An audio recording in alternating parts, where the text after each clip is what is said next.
안녕하세요. 민석기입니다. 자, 민사특별법 시리즈 두 번째, 오늘은 주택상가 임대차보호법의 핫 이슈죠. 갱신요구권을 배워보도록 하겠습니다.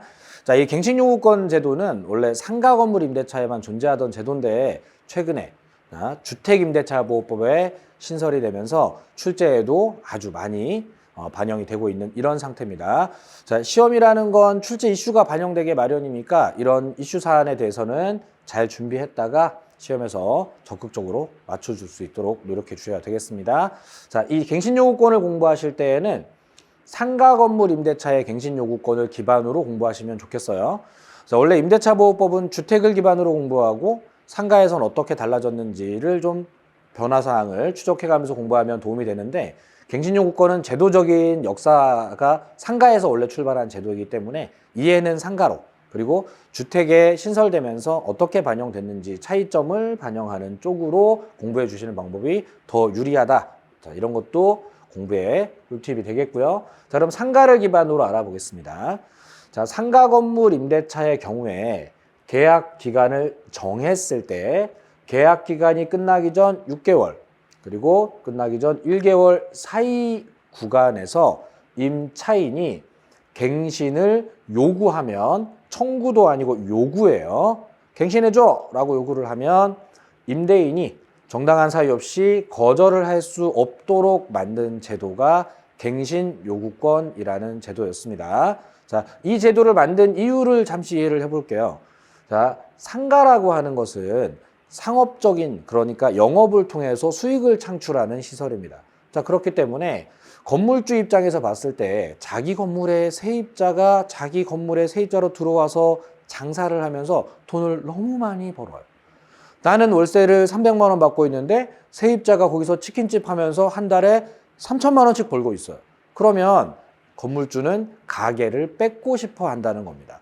세입자가 계약기간 끝나면 나가게 만들고 같은 자리에서 치킨집을 운영하면서 수익을 누리려고 할 거라는 거예요.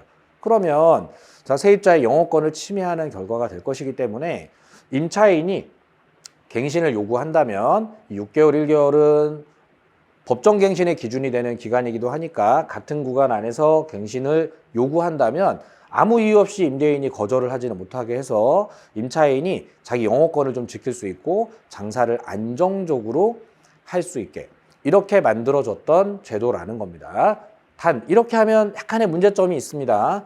임대인이 자기 건물인데도 불구하고 세입자를 내보내기가 어려워지는 문제가 생겨나요. 그래서 원칙적으로는 갱신을 거절하는 게 불가능하지만 예외적으로 세입자의 갱신 요구를 거절할 수 있는 사유를 총 8가지로 만들어 두었었고요.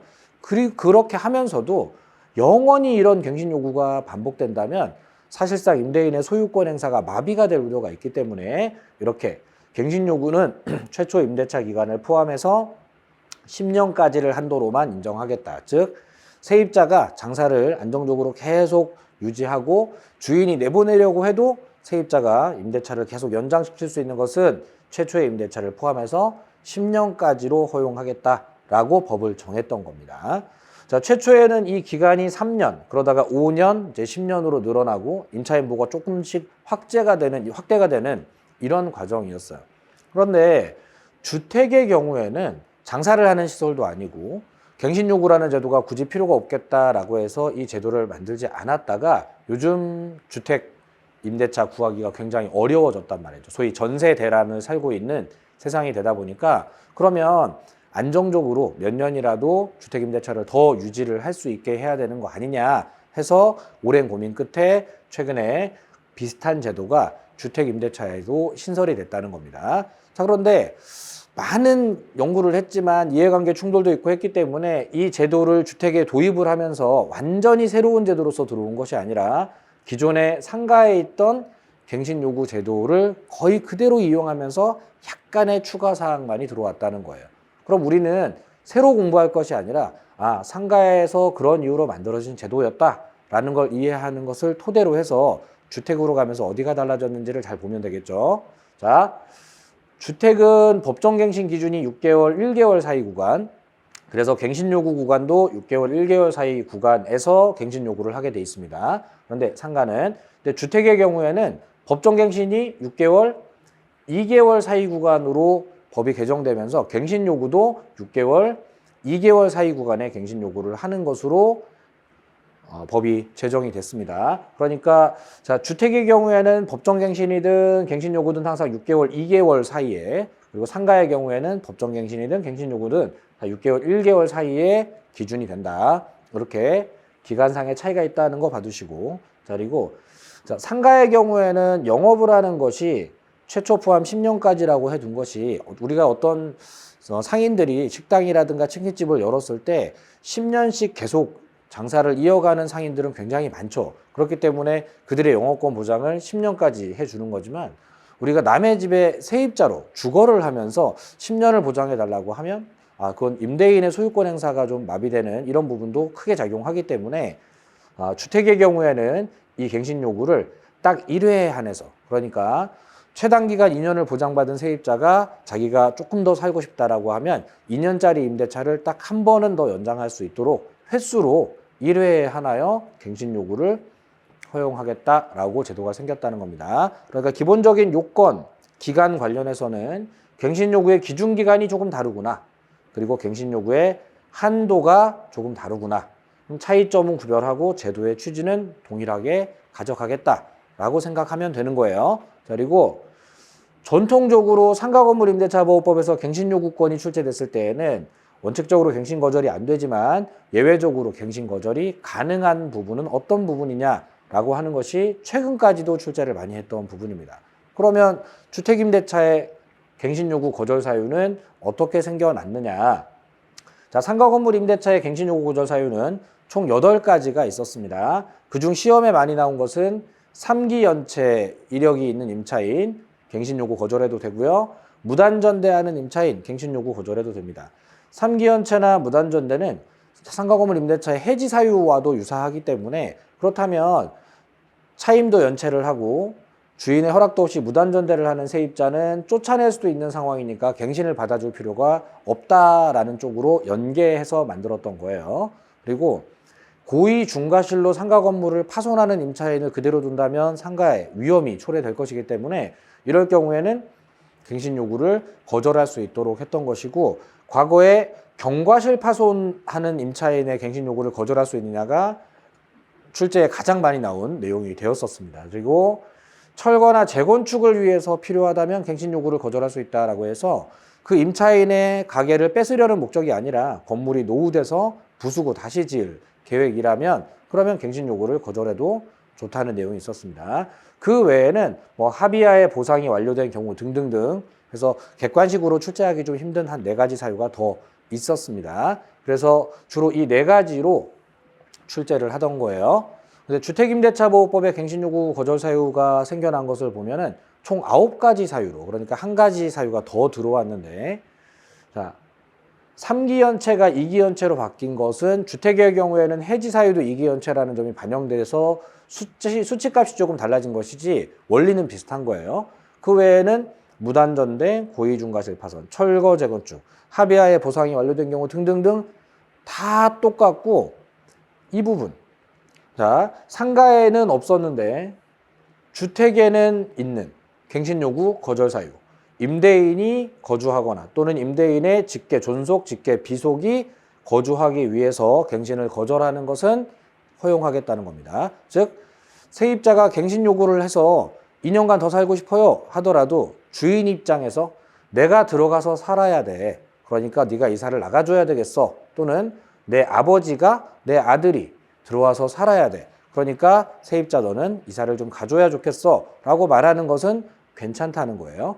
세입자의 주거도 중요하지만 임대인이나 임대인의 직계 존비속의 주거도 중요한 것이기 때문에 이런 제도를 신설했다는 겁니다. 자, 근데 이 제도에 논란이 굉장히 많아요, 지금. 임대인이나 임대인의 직계 존속 비속의 거주를 목적으로 갱신을 거절한 다음에 실제로는 거주를 안 하면 어떡하지? 또는 임대인의 직계 존속 비속 이외에 형제라든가 친인척들의 거주 목적으로 갱신을 거절하는 이런 편법을 사용하는 임대인이 나오면 어떡하지? 라는 이런 부분 때문에 제도 초창기부터 굉장히 논란이 많은 이런 이슈 사항이 되고 있습니다. 항상 시험은 사회적 이슈가 되면 출제로 이어지기 마련이에요.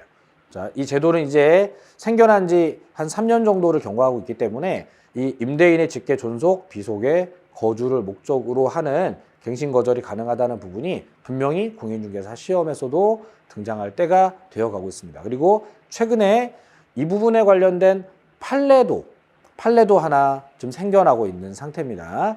현재 나와 있는 판례는 이 집을 매수하려는, 주택을 매수하려는 자가 갱신을 거절할 수 있느냐 하는 문제인데, 주택을 매수하려는 자가 갱신 요구 기간 안에 주택의 소유권을 이전받아서 임대인의 지위를 승계한다면 매수인이 곧 임대인의 지위를 승계했으니까 자, 그런 사람의 거주를 목적으로 한 거절도 그건 임대인의 거주를 위한 거절과 마찬가지다, 허용하겠다라는 판례가 선고 후 아직 미출제 상태로 우리를 기다리고 있습니다. 자, 그렇기 때문에 이 부분 주택임대차에 신설된 갱신요구 거절 사유, 상가에는 없고 주택에는 있는 거주 목적 거절에 관한 부분을 포인트로 공략을 해주시면 여러분들 시험에서 분명히 한 문제를 더 맞출 수 있는 좋은 기회가 한 번쯤은 우리에게 올 것 같아요. 기대해 볼 만할 것 같죠?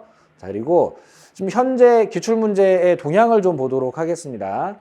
자, 이 제도 과거에 출제할 때에는 상가 건물 임대차의 계약 갱신 요구권은 최초 임대차를 포함해서 전체 임대차 기간이 10년을 초과하지 않는 범위 내에서만 행사할 수 있다. 맞죠? 자, 이때는 이 기간 10년이냐 5년이냐 이런 부분들의 개정들이 있었기 때문에 28회 때 출제를 했던 것이고요. 자, 그리고 32회 때 주택임대차의 갱신 요구권은 임대차 조건이 동일한 경우 여러 번 행사할 수 있다 해서 틀렸죠. 자, 우리 상가는 영업을 10년간은 하게 해줘야 된다라고 했지만 주택은 영업의 문제가 아니었기 때문에 단 한 번, 딱 한 번, 1회에 한해서 갱신 요구를 할 수 있다라고 변화를 줬었는데 그런데 여러 번 할 수 있다라고 했으니까 틀린 지문이 된 거예요. 그러니까 출제자가 어떤 행동을 하고 있는지 우리가 보면 신설제도에 관련된 법령이 생겼을 때 기존의 제도에서 유사한 제도로서 만들었다면 어떤 차이점을 두고 만들었는지를 구별할 수 있는지 점검하고 있다는 겁니다. 그래서 우리는 차이점이 생겨나는 자리를 출제 포인트로 공략을 하는 거예요. 자, 이렇던 것도 보겠습니다. 상가 건물의 임차인이 임차 건물의 일부를 중과실로 파손했을 경우에 임대인은 임차인의 갱신 요구를 거절할 수 없다. 과거에 많이 나오던 경과실 파손이라면 거절할 수 없는 거지만 고의중과실 파손일 때는 거절을 해도 괜찮겠죠. 이렇게 위험한 사람이라면 굉장히 많이 나오던 지문이고 최근까지도 30회에 출제 기록이 있습니다. 자, 그리고 같은 32회에 주택임대차보호법에도 주택임차인이 임대인 동의 없이 임차주택을 전대했다면 무단 전대를 했죠. 자, 그러면 갱신 요구를 거절할 수 있는 사유에 해당되니까 거절하지 못한다. 틀린 지문이 됐다는 겁니다. 그러면 우리가 또 이런 부분 볼 수 있죠. 자, 상가에서 과거에 출제를 많이 하던 이 갱신 거절 사유를 주택으로도 이제는 출제하기 시작했구나. 자, 그러면 이런 식으로 상가와의 차이점 그리고 상가에서의 제도에 출제하던 항목의 연장선상에서 출제가 이어지고 있는데 아직 34회까지 오는 시험 동안 아직 출제가 되지 않은 부분은 그 임대인의 거주 목적 거절 부분이 아직 미출제로 남아있다는 걸 우리가 통계적으로 확인할 수 있다는 겁니다. 자, 그러면 35회 또는 36회에는 아마 반드시 주택임대차의 갱신 요구 거절 사유 중에 특히 임대인이나 임대인의 직계, 존속, 비속, 거주 목적 거절이 가능한 부분 특히 이 부분에 판례들도 나오기 시작했으니까 출제 오류도 없을 것이고 분명히 점검에 들어올 겁니다. 집중적으로 공략해서 갱신 요구권 출제가 되면 상가 문제든 주택 문제든 꼭 한 문제 더 맞추고 합격으로 가야 되겠습니다. 화이팅 해보도록 할게요. 자, 갱신 요구권 짧은 주제지만 중요한 주제니까 이슈 사안이니까 모든 학생들이 맞출 수 있도록 준비 잘 해주시고요. 다음 시간에는 상가 건물 임대차에만 있는 특수한 제도 권리금 보호 제도에 대해서 배워보도록 하겠습니다. 지금 최근 10여 년간 상가는 권리금 출제를 가장 많이 하고 있으니까 이것도 굉장히 핫 이슈 사안이 될 수 있겠네요. 다음 시간에는 권리금 배워보도록 하겠습니다. 다음 시간에 만나요.